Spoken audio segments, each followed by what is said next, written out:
I'm Jonathan. We own Classic Coffee, and I am on the Chamber Board. So the Education Committee welcomes you today, and Marilyn is passing out. We have some like feedback forms. So please fill those out, because that will help us definitely know what else you guys are interested in hearing about, how today went, and any adjustments that we could make that would be better. Well, it's great to be with you, and I am current mayor Pro-Tem. The mayor is at a planning experience today for housing, and so when the mayor is not here, then I get to speak, and I love it because there are people that I love and that I serve.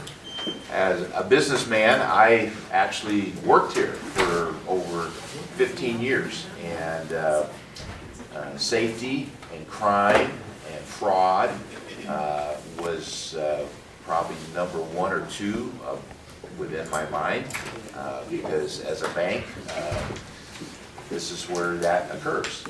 Clyde said, well, why do you rob banks? Well, that's where the money is. And so every day, I drive up and ask the good Lord, please make sure this is not the day that we get robbed. And so making sure that we're safe is a very important thing. City wants to express to you that we take this seriously, and we are doing things each and every day to make sure that we are all safe, but especially you all who public walk in, they walk out, they look at things. You're making sure that the product that you have is safe, and we want to make sure that you definitely know that. And we are open to make sure that if you don't feel safe, just let us know. Chief is here, and he and I work well, and we often talk about things. And so I want to talk about one thing, and that is a system that we secured a couple of years ago. And I think that it's a very important thing. And because I wanted to make sure that you knew that how important that you are, and how important that we think that you are. But I also was wanting to give you a tangible expression of what the city's doing to make sure that you're safe. So the system is flock. So just think of a birds, flock of birds. And what this is there are 30 points around this city that identify and capture a picture of every car, the license plate of every car, truck, scooter, bike that move along these points. 30 points. Last month, there were 7,040,000 pictures taken. Now, you say, well, what are those for? Well, when we get calls that there's a robbery, there's a crime, there's a person that's distressed, we can go back and find out where that car is. And the network is such that the cities that are east and west of us and south, they all are a part of this flock system. And so last month, out of the 7 million pictures, we took seriously 2,496 of those. That means that there was something that was special about those cars or bikes or trucks, and we pursue those. So what I'm saying to you is that if you're robbed or if there's something fishy going on, and you can capture the car, the license plate, let these guys know, because we're going to be out there making sure that every effort is being made to stop whoever's in that car and make sure that they're not up to something that they shouldn't be. And so that's just one expression that from the city standpoint, that I wanted to make sure that you all knew that that was going on. Now, did any of you know about the flock system? Yes. 1, 2, 3, 4. But most of you didn't. And so I think it's important that you know that the city took that upon them to make sure that there's another layer of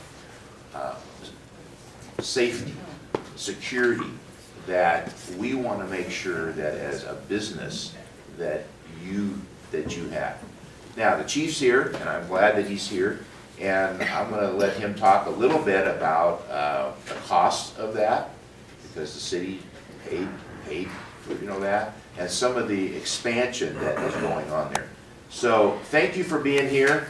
Thank you for being a part of this. And Chief, it's yours. Thank you, Mr. Thompson. Matt Egan, Glendora Police Chief. Worked here a long time, my whole life, my whole adult life, and live just locally. Mom still lives in town, very vested in this community. I know many of you. I've visited many of your places. Recognize many of you by face. Others I am meeting for the first time, so welcome. Flock is an amazing tool. In law enforcement, if you don't progress, if you don't become contemporary, if you don't leverage technology, you get left behind. Criminals are smart. They learn how to dodge us and dodge the system. And so the more often that we can leverage technology, the better. These camera systems are a wonderful technology tool. It's just a tool. There's nobody that is sitting behind a keyboard, looking at license plates, looking into cars, doing those things. It's an autonomous tool that grinds behind the scenes. And so that when we encounter a suspect vehicle, a stolen vehicle, a vehicle associated with a burglary or robbery that's entered into the system, the automated system will alert all of us in the surrounding agency where that car is going as it hits different flock cameras, just as Mendell said. So it's an amazing tool that we leveraged. We took it to council. We're on year 2. First year was $82,000. Second year is $75,000. We pay an ongoing maintenance fee, and we pay for fees to replace those cameras every few years. You'll see them on the center of the medians. You'll see them on sidewalks. It's a little black camera with a solar cell, so it sits all by itself. It transmits those signals and those pictures wirelessly to a database, which is connected, as he said, into the main flock system, which is a, believe it or not, national database, not just our Sandy, Miss Covina, Azusa neighbors. It's actually much larger than that. Going forward, we're looking to leverage more and more businesses, HOAs, communities to be a part of that system and connect to us. We've already added some cameras in the Morgan Ranch home track. Their HOA, their community group decided that it would be a beneficial tool, and so they dipped their toe into that pool. We're happy to connect any business or any HOA or any property owners, anyone at all who has an interest in doing this. Obviously, you'll pay the cost to Flock to install the camera. We, as a city, waive the fees to install that. Oftentimes, you're installing it on city property.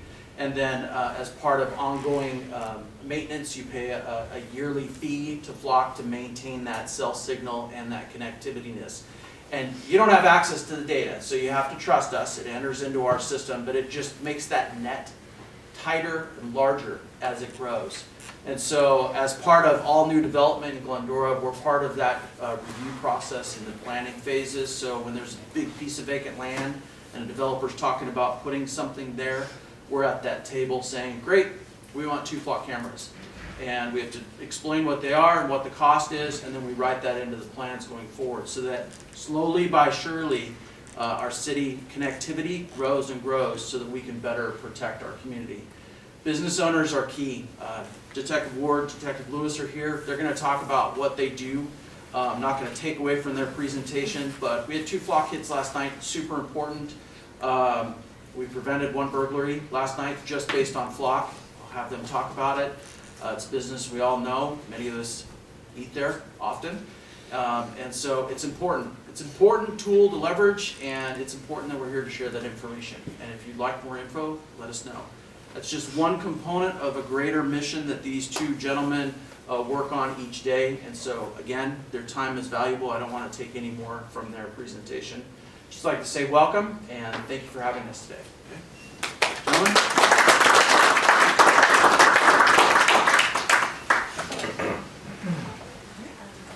So good morning, everybody. My name is Detective Sean Ward. This is my partner, Detective Lewis. Before we get going, we're going to be working off a PowerPoint slide that's here over to your left, so if you need to readjust your chair, feel free to do so.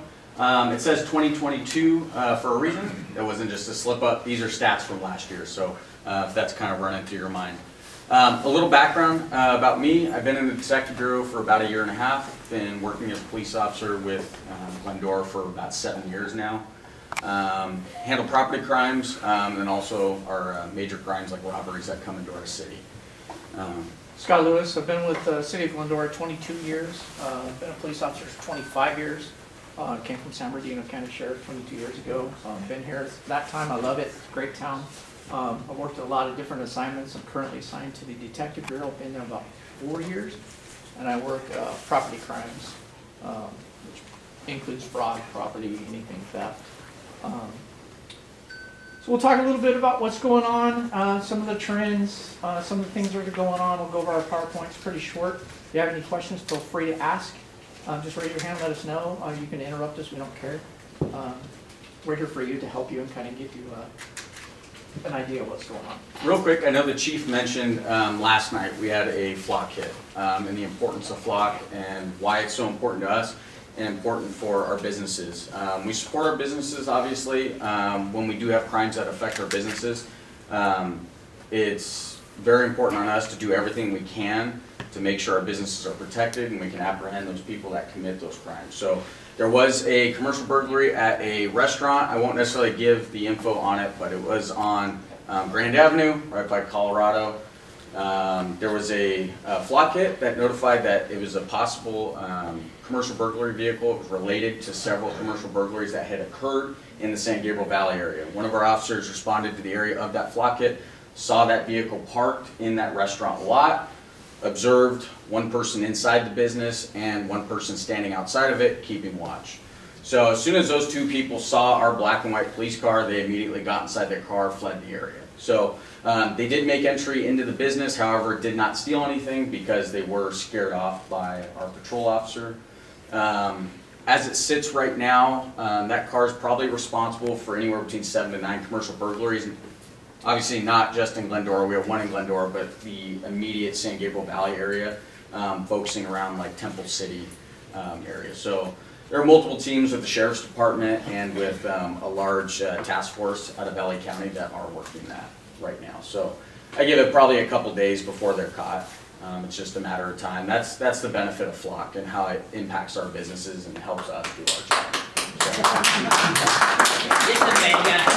Real quick, I just want to go over one thing really quick. This flock system's wonderful. It's really good. We just recently got it, and it's all over Southern California. But one thing, we got 30 cameras. How many entries and exit points are in the city of Glendora? Way more than 30. So we don't catch every single person, every single car that comes in and out of the town. We do miss some because they go a certain way and get out, and we don't have a camera there. So the more cameras, like the chief was talking about, the more we can get in the city, the better. It can only help. So a lot of misconceptions. Oh, you have flock. Why didn't you catch on a flock? Well, unfortunately, this guy went at one way that we don't have covered. We have most of the ways into the city, but not out. So if we can get a lot more, that just makes things a lot better. But we don't have every single entrance in the city or exit covered yet. But that's the hope. I have a question. How are you notified that something's going on? Like, is there somebody constantly watching the It's automated. We put a plate in there saying, hey, if you see this plate or you recognize this plate, the computer lets dispatch. So our dispatchers always have it up. So there are a couple things that automatically get flagged and flocked. That's stolen vehicles and felony vehicles that are entered in by a police department, not just us. Any police department in California enters it in and says, hey, this vehicle is related to a crime that occurred in our city, it'll automatically flag. As well as when we're doing our own investigations, if we do determine that a certain vehicle is involved, we can enter that ourselves in, and it'll notify every agency in the area that has access to flock, which in our area is a lot. I'd be surprised if they don't have them now.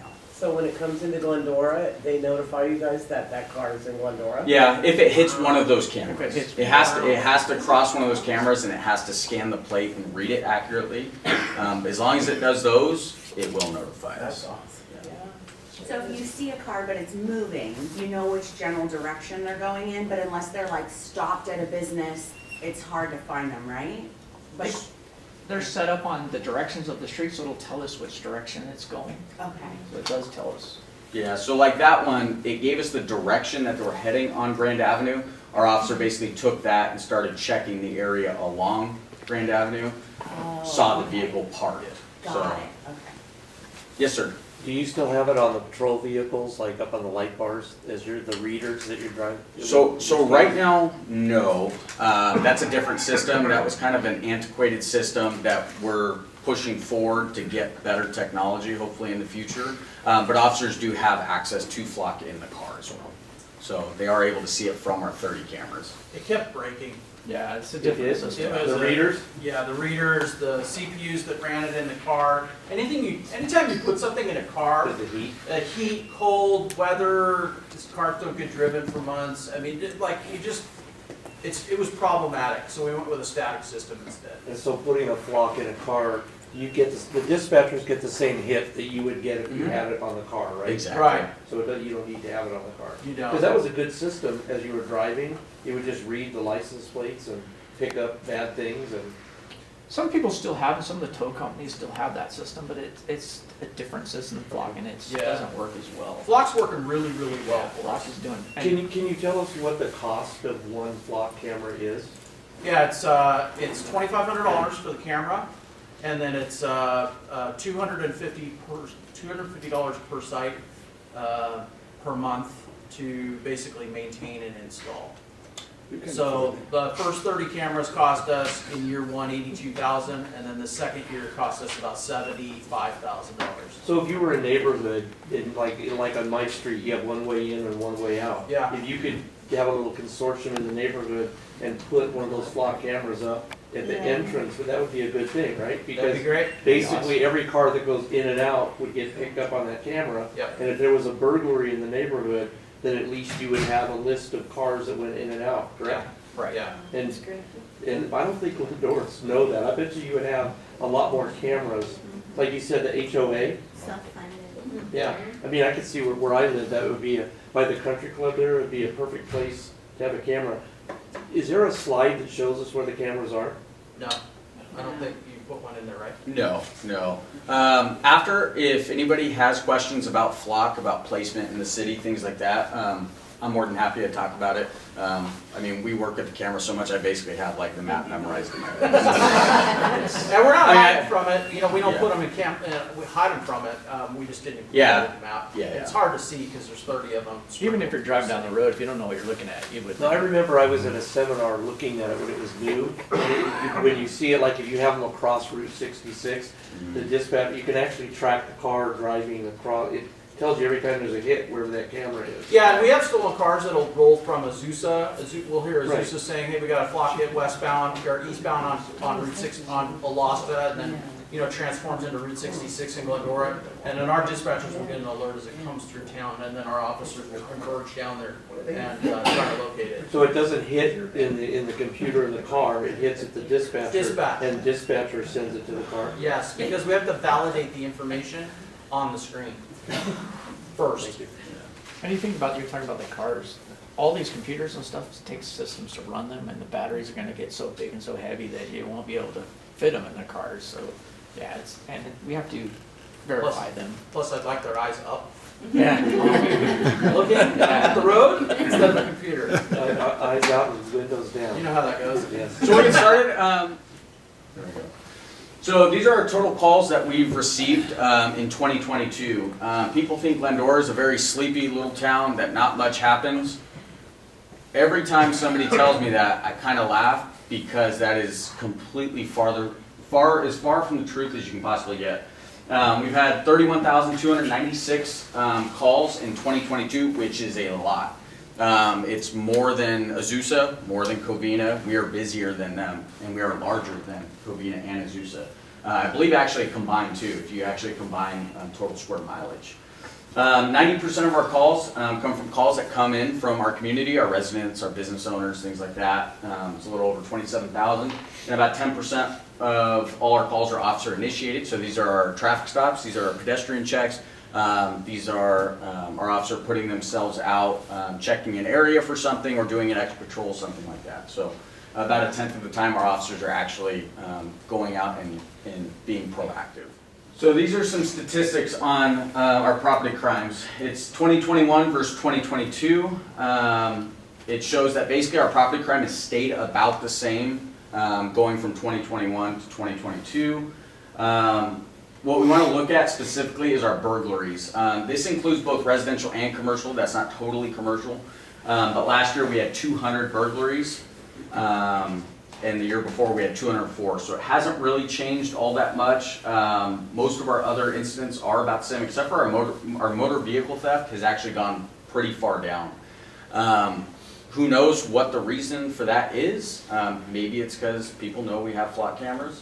That maybe that's starting to get out. Bad guys are knowing, like, hey, I got caught 2 times last year stealing a car, you know, but previous years I never got caught. Why am I getting caught now, you know? And then I don't know. So that's gone way down. But our robberies, our theft reports, vandalisms, all that, that's pretty in line. So people say, hey, I know Glendora's getting all crazy. You know, I hear about this. I hear about this happening. Our crime statistics are about the same last year from 2021. Robberies are about the same as they were, like you said, last year, this year. A lot of people think, you know, when you go in, you talk about Kohl's or Best Buy and stuff, I think people going in and pointing a gun at people and rob it. That's a robbery, but also if you go in and you steal a whole bunch of stuff and you fight with security on the way out, that's considered a robbery also. So if there's any force or fear to steal something, that's considered a robbery. So a lot of people don't know that. But that kind of helps that go up a little bit. And it's good that way because it makes it more serious, and then there's more serious, when we catch them, it's a more serious crime and that should get more time. But they've been basically about the same. The problem nowadays is masks. Everybody's got a mask on, so you don't know who anybody is, and you can't tell who people are, so they are a lot more emboldened, and they'll go in and rob things or break into people's houses and stuff because you can't tell who they are. That was one of the worst things in the world, was the masks. Everybody loved the mask for the COVID, but for crime, it was the worst thing they could ever do for crime. Everybody's covered up. It used to be when you're out and about in the public and you wear a mask, people used to call, there's a crazy guy with a mask on. Now it's normal. So it made it really hard for us. Over a quarter of our robberies began as shoplifting. That's like what Detective Lewis was saying, is that if somebody goes, takes something from a store, tries to get out, loss prevention says, hey, give me back the stuff, you know, they get into a struggling match, whatever, that escalates into a robbery other than just a normal shoplifting. So we'll see some statistics later on that focus on Home Depot, Kohl's, and Walmart about their thefts and things like that. But that stuff can escalate pretty quick, especially stores that have loss prevention. Do we have anybody from Walmart, Home Depot, Kohl's, big box store? No? All right. So we're gonna talk about them a little bit, not poking fun at them, but just some statistics that we've gathered and data. So if you're ever gonna do anything, don't do it at Kohl's. Kohl's has the best security system you ever thought of. They can see from Kohl's all the way over to In-N-Out with their security system. They have a great camera system. And the lady that works in there, Natalie, she's awesome. She will catch you if you do anything. Kohl's is great. Yeah. So this is our information on commercial burglaries. So they're up about 2% from 2021. 2021 we had 135. 2022 we had 138. So just a hair over. This map on the right is a heat map, basically showing where the most commercial burglaries are occurring in the city. Obviously, if you take a look at that map, you can kind of see, all right, these are our major commercial areas, probably where some of those businesses are. Like you have the marketplace there, you have all the businesses along Arrow Highway there, you have 1300 South Grand, You have 600 South Grand over there, you have 1800 East Route 66. So this isn't an anomaly, this is kind of where we expect our commercial burglaries to be because these are our business areas. But I know part of this is going over crime trends and things that are happening, but also things you can help to prevent crimes from occurring or help us catch who's doing a burglary at your business. So video cameras help a ton to identify suspects. It can obviously help us lead to recovering your property.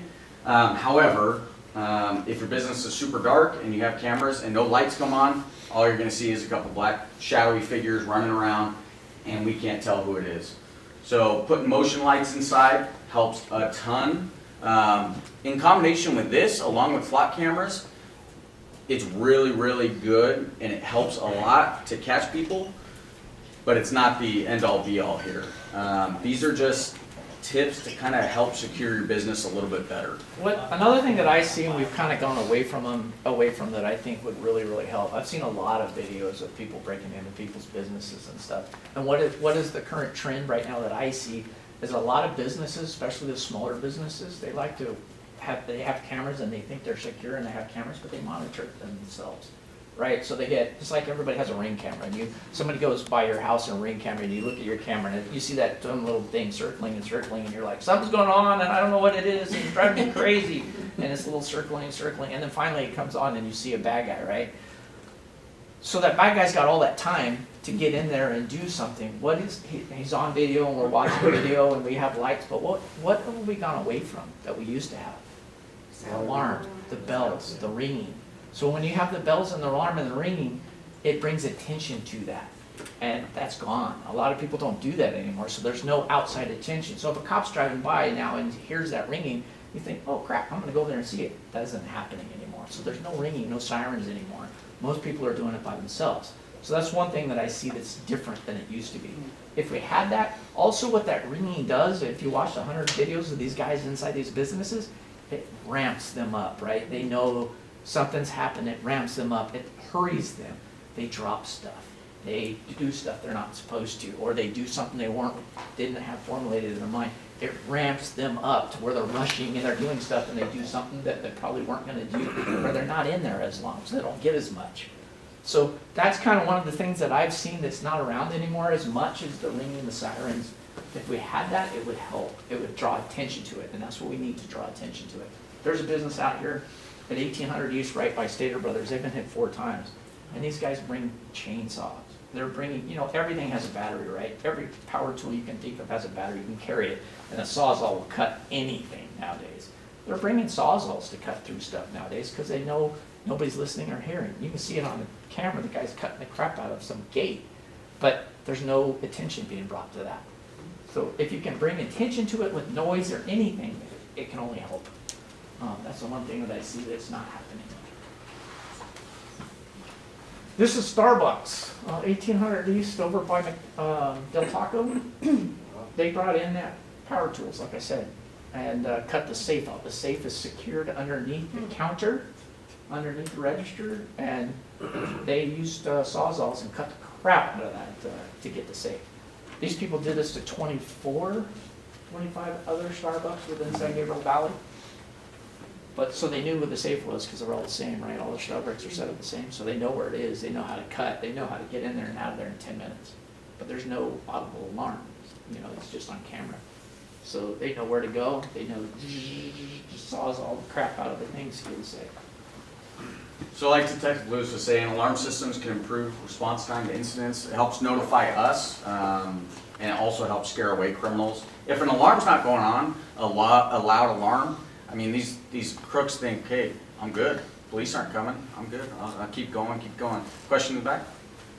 Will you guys come in and do a review for us if we show you what we have? So coming in the future, it'll probably take a little bit more time. We are planning on having officers, part of our community impact team, come out to businesses, make contact with the business owner, make sure we have good contact info for you, and kind of walk your business and give you some suggestions. As a police department, we can't necessarily tell you, hey, get this brand of camera. Hey, get you know, this model of alarm. We can't do that, but we can kind of help point you in the right direction of, hey, this might be a good idea. Put a camera here, might be a good idea to secure this door this way, and do something like that.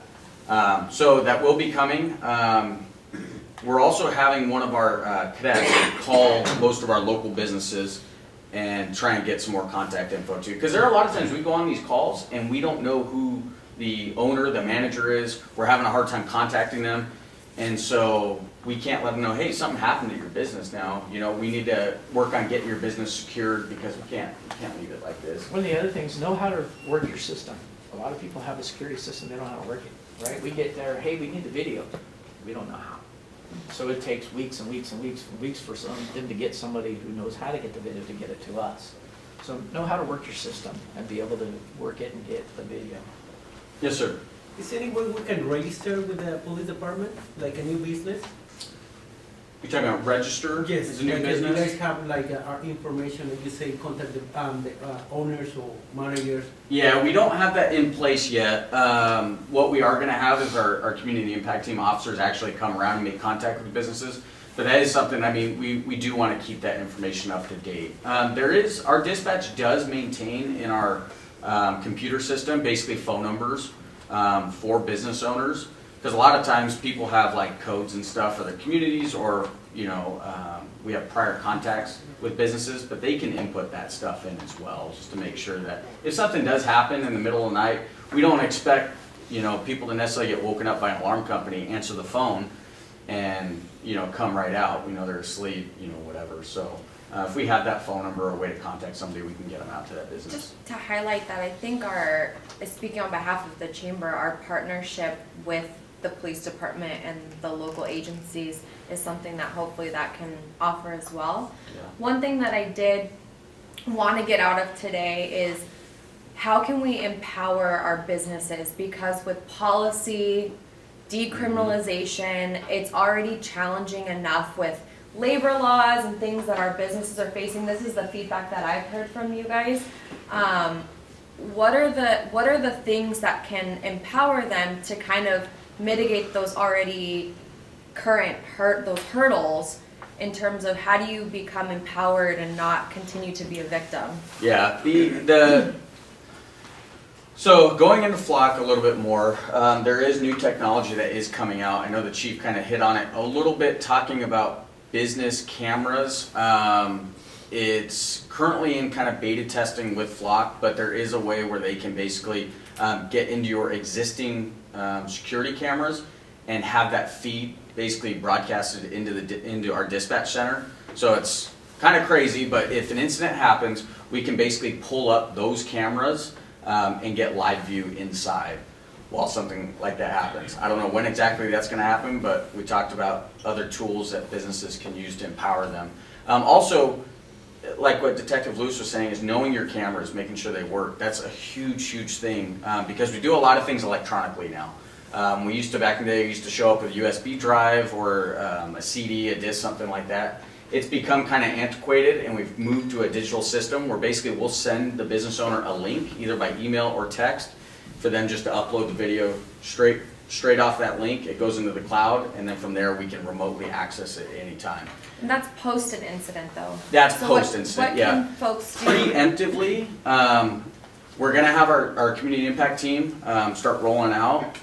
There are 6 to 7 of them, and have them make contact with every business owner we can. So if at the chamber, I know you guys have a list of businesses that are part of the Chamber of Commerce and things like that. Hundreds, yeah. So we'll be reaching out to you guys to get that list so we can get our officers out there and get a personal connection with the police department. Because I know most businesses, at least in other cities, don't necessarily have a personal connection, but it's Glendora. Hey, we're small enough where we can probably do that, and you can at least put a name to a face and know somebody's at least checking on you guys.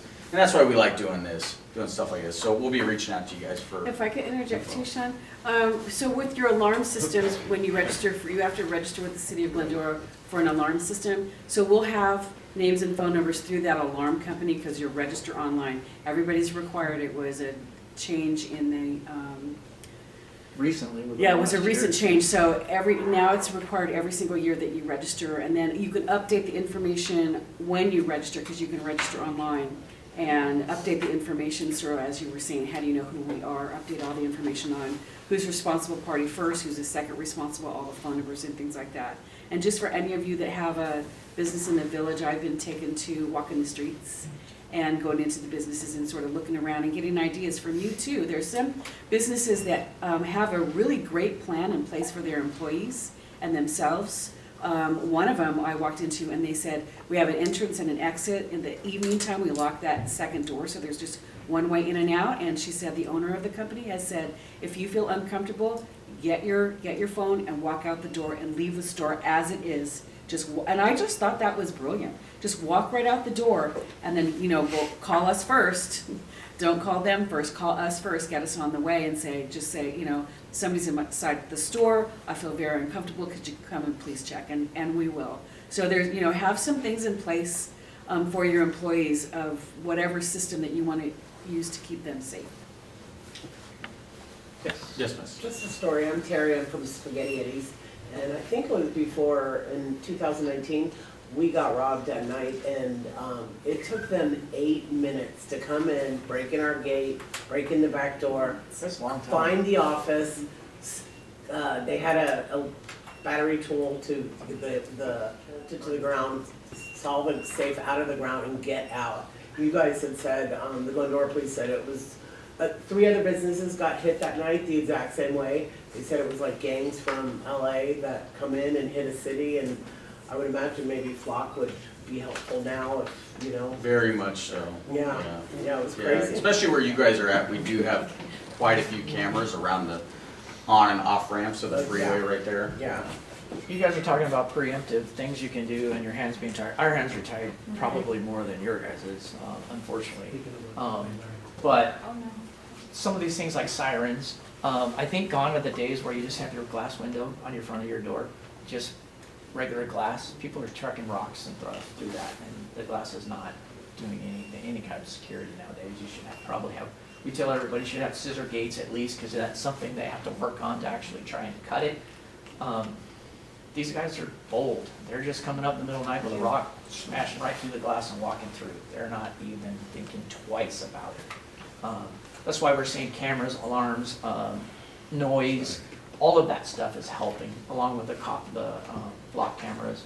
All of that stuff together is what we can do as a community together to try and stop it. And then the one thing that we used to do a lot in the city is call. If you see something that's not right, call. That's why you live in Glendora. We're not LAPD where we don't respond.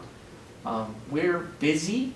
We're one of the busiest cities here, but we still respond to when our citizens call. When our citizens call and said, there's a guy that's walking up my street, we'll come and talk to him. You have to have, in order to solicit in the city, you have to have a permit.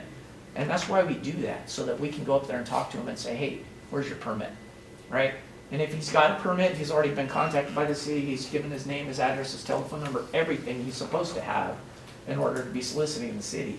A lot of these guys, as burglars, they're walking around the city, and they're during the daytime, trying to hand out flyers. They're BS flyers. They're for something that they don't even know about. But they're going up to the door, knocking on the door, nobody answers, they jump the fence. And they're in your house, breaking into the house. I know we're talking about commercial burglaries, but it's the same thing. If you see something that's out of the ordinary, call, because we will come and check it out. And if it's nothing, good. But you never know what it could be, right? What you could have stopped or what you helped. Call if you just see something's not right. Businesses that might not own the property that their brick and mortar is on, what are some suggestions that they can do if there's like a habitual person that comes and has issues for no trespassing? What are kind of their options to kind of... That one's kind of hard because they don't own the property, so you can't kick somebody off technically. Mm-hmm. We have to contact the owner. And what we've done it for years. Most of the big businesses and the property owners, we have their contacts already, and we contact them all the time. Most of them have already given us authorization. Hey, if there's somebody on this, we have it in writing that they're not. So there's a no trespassing letter through our So I'll city give you an that gets example. We signed. have Kimmy here from Chick-fil-A. Just sorry not to pick on you, Kimmy, but her 2 properties are within, they don't own that property. So what would Kimmy's tell her staff to empower them, here's who you contact, this is what the process is. Obviously, the challenge is they think that they call you, but they're not supposed to.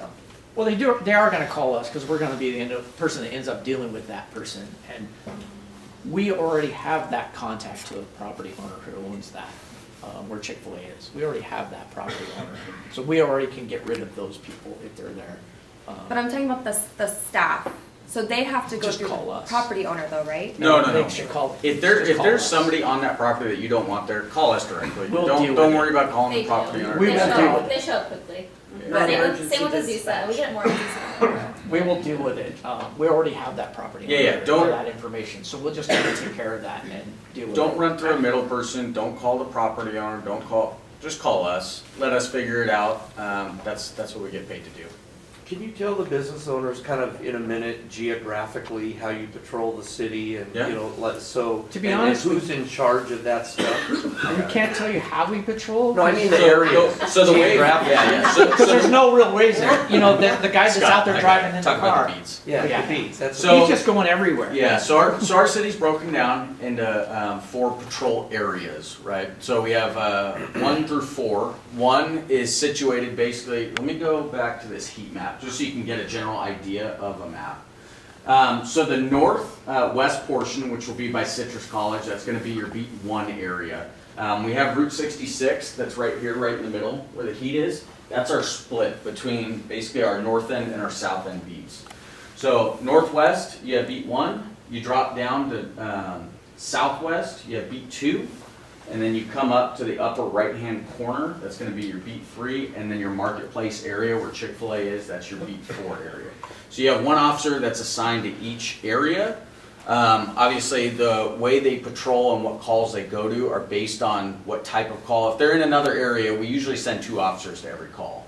I would say probably 90% of calls, unless they're just flat out report calls, are getting 2 officer responses. So if a call's happening down here in the south end here in beat 2 area, which is over here by Oakdale, this guy's probably gonna come over here and assist them. So that's kind of how it generally works.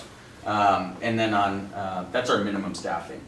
So on a good day, generally we have 1 or 2 extra bodies that are basically roving throughout the city. They're extra bodies. So it's kind of how we're broken 5 or down. 6. And are any of the commercial developments have just, like, I recall something about the marketplace where there was gonna be like somebody assigned just to the marketplace? So, yeah, way back when there was supposed to be like a satellite office, Yeah. I heard that was Yeah. before I started, but that never came to fruition.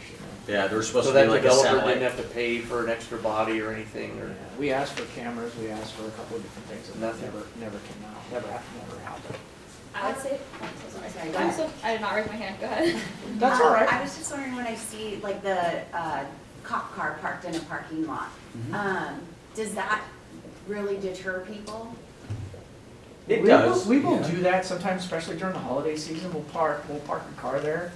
And you think, oh, it's just nothing in their car, but you think of bad guys. The bad guy's not a normal person like you. They got some other issues going on in their heads and stuff, and they see that, they're like, who knows, maybe it won't deter anybody, but there's a chance it could. I mean, it's better than nothing. Right. These guys are not straight like the rest of us in their head. They got a million other things going on. There's drugs on board. There's other things on board. So if they see that cop car, it's like, okay, there might be a cop around here. Maybe there's somebody there. Maybe there's not. I don't know. Should I go in this business or should I do that? I think it helps. Because I they think really don't want to run into you they don't guys, want to so- run into the cops.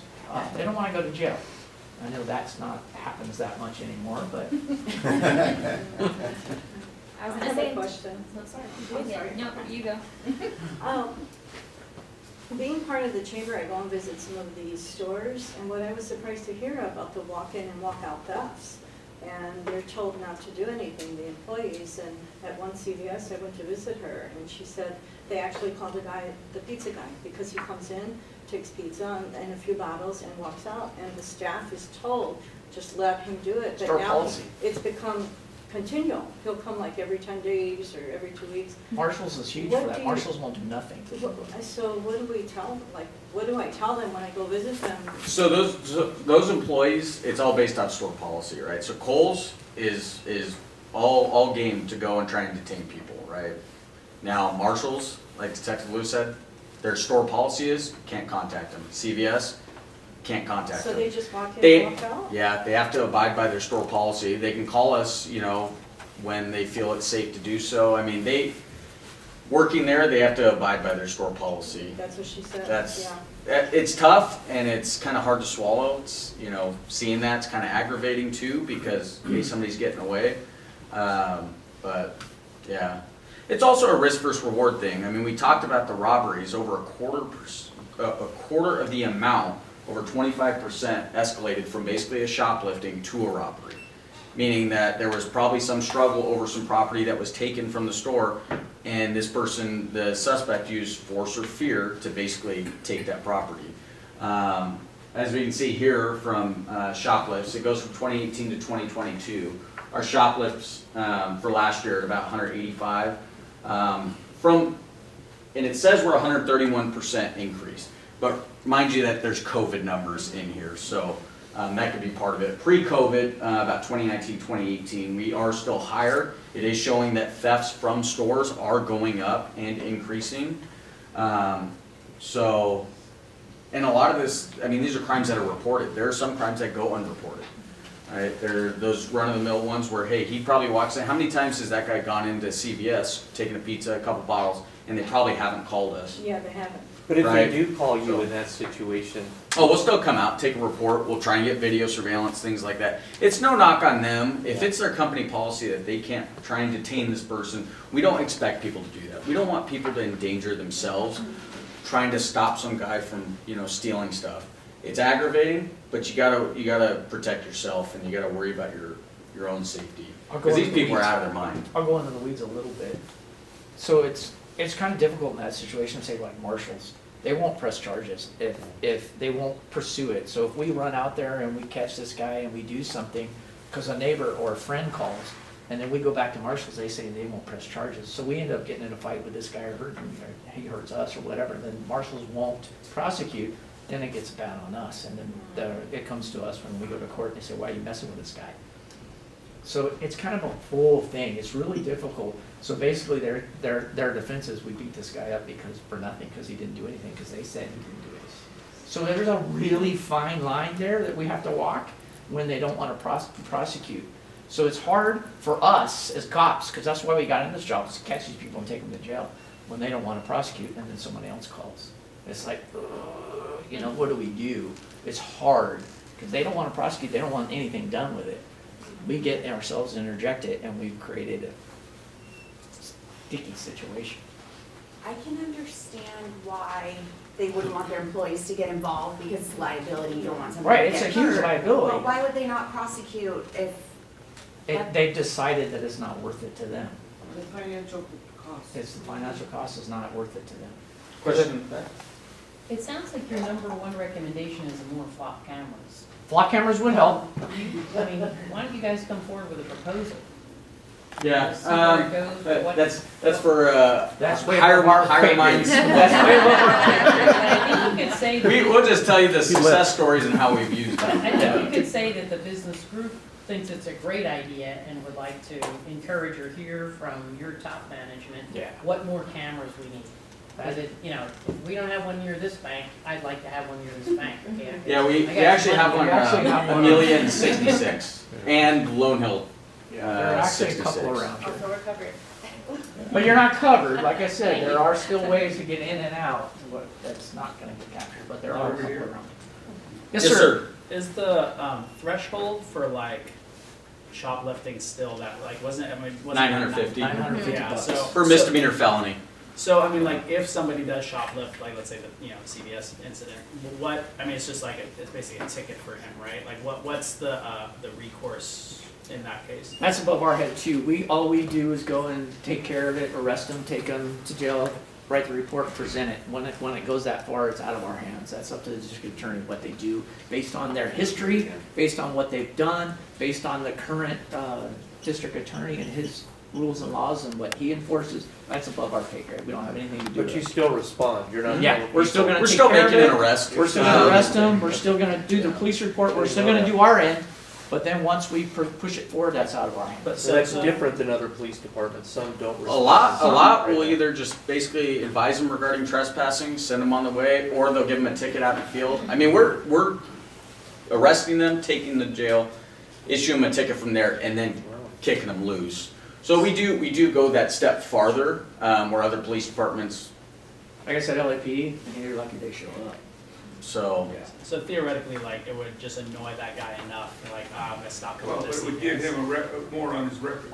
Yeah, I mean, we take it seriously, no matter what it is. We as a take it police seriously. department, and being in Glendora, we take it seriously, and we do what we were supposed to, nothing's changed. During COVID, a lot has changed, but we still did what we were told to do. We'll get through this last slide real quick, and then after, we'll open it up for questions. So this is just going over shoplift trends. The previous slide that we saw, up 131% year over year, except for in basically 2020 and 2021, we were still kind of dealing with COVID. But that number is still up above 2018 and 2019 levels, which was kind of pre-COVID. So, hey, the thefts are going up. A lot of that's just society. I mean, you see it on the news and kind of what's going on, those grab and run kind of things. So, but like what Mr. Clifford said is that, hey, we are still taking these people to jail. We're issuing them citations. We take it seriously. We haven't said, oh, well, it's kind of a lost cause. Hey, the DA's not going to file, or the DA. That's up to them. Hey, at least we can go home, sleep well at night, knowing, hey, we did everything we can. We do our job. We have always done that in 20 years that I've been here. Glendora does what needs to be done. We're that's our reputation in this whole area. We do. So, going over shoplift trends, excluding 2020, because 2020 was a COVID year. Kohl's leads 2022 for the highest number of shoplifts, but also arrests. 74% of the incidents that they reported involved in arrests. So out of all the incidents they reported, 3/4 of them resulted in an arrest. You know, us responding, us finding them, us catching them, arresting them, sending them to jail.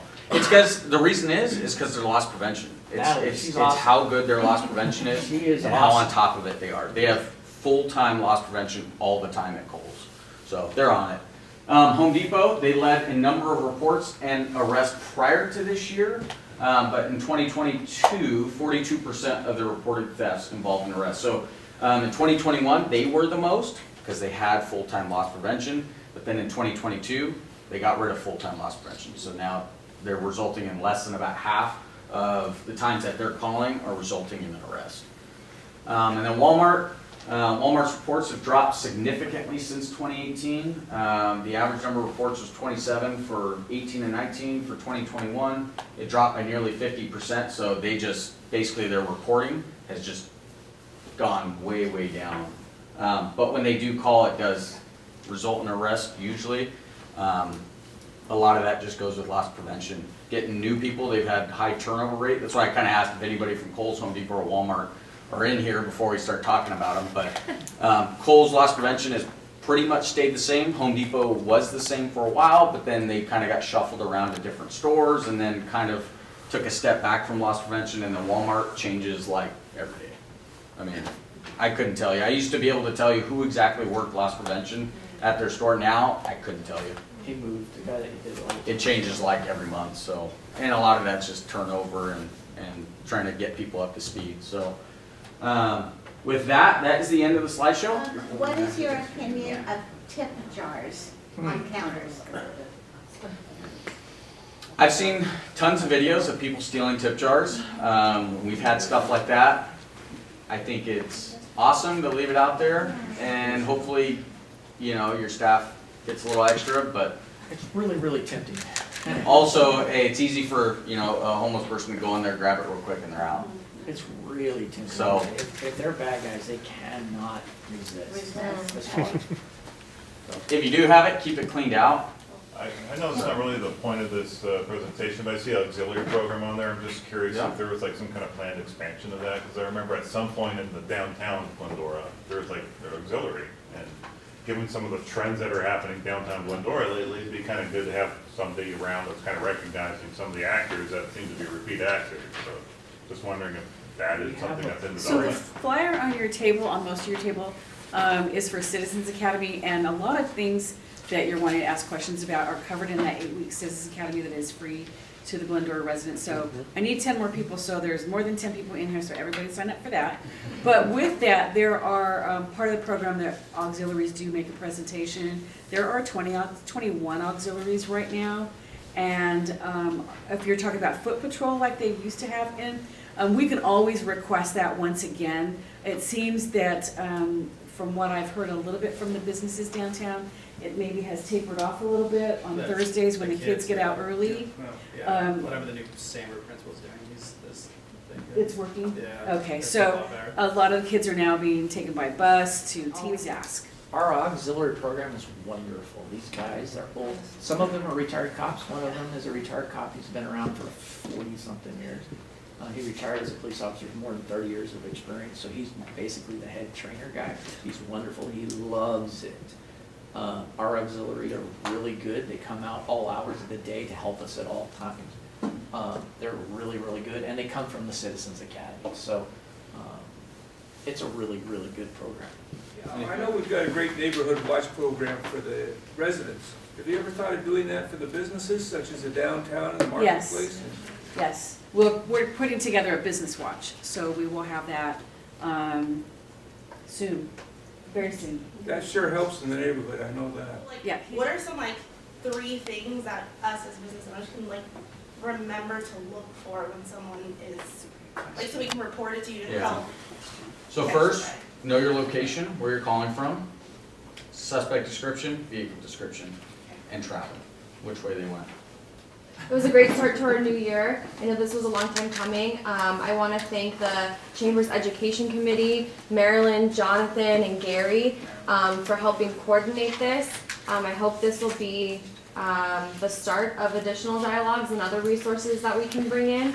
And one thing that I noticed I have a legislative background, but with the timeline that you had presented with the charts from 2018, just highlighting all the different policies that have gone into place. And so tying that into the other committee that we have at the Chamber, which is our Legislative Action Committee, come to it. It's not about politics. It's about empowerment, and you get to see your representatives from the State Assembly, Senate, Congress, and you get to be heard in terms of what's going on with this legislative session, how it's going to impact your businesses, and if we can support or oppose that legislation. So I would encourage you to get involved with that, because it's all cyclical, as they kind of alluded to as well. So thank you all so much. Joe, thank you for helping coordinate this. Joe's our executive director. He does a great job with the Chamber.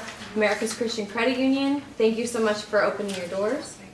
Oh, and the other thing I wanted to say, they left, but Chief Egan and Mayor Pro-Tem Thompson for being here as well. Why don't you close it out? I have one more thing I want to talk to you guys about, completely different, change of the subject. And I get emotional with it, and I hope that I don't get emotional with you guys, because it upset. I hope I don't get emotional. One of the flyers that you have on your desk is the Glendora Safe Driving Pledge. If you haven't heard about it, some of you have heard about it, some of you have been involved in it, some of you helped donate to it. What it is a program I created back in 2017, and it's designed to help the children be safe in the morning and after school, getting to and from school. So what it is an incentive program that if citizens or people that work and go to school or take their kids to school in the city, they sign up and pledge at the Glendora Safe Driving Pledge to drive safely in the school zone. If they go that whole entire year without getting contacted with the police or getting a ticket in the school zone, we enter them into a drawing to win prizes at the end of the year. In the last 5 years, my grand prize has been 4 tickets to Disneyland for a packed family. Last year, the kid that won the tickets, his family, it was his birthday. He won the tickets on his birthday. So that was really cool. I won't tell you how the idea came up, because that's the part that makes me break up. But it's just basically designed to get the whole community together so we take care of our kids in the school zone so they don't get run over and get hurt in the school zone.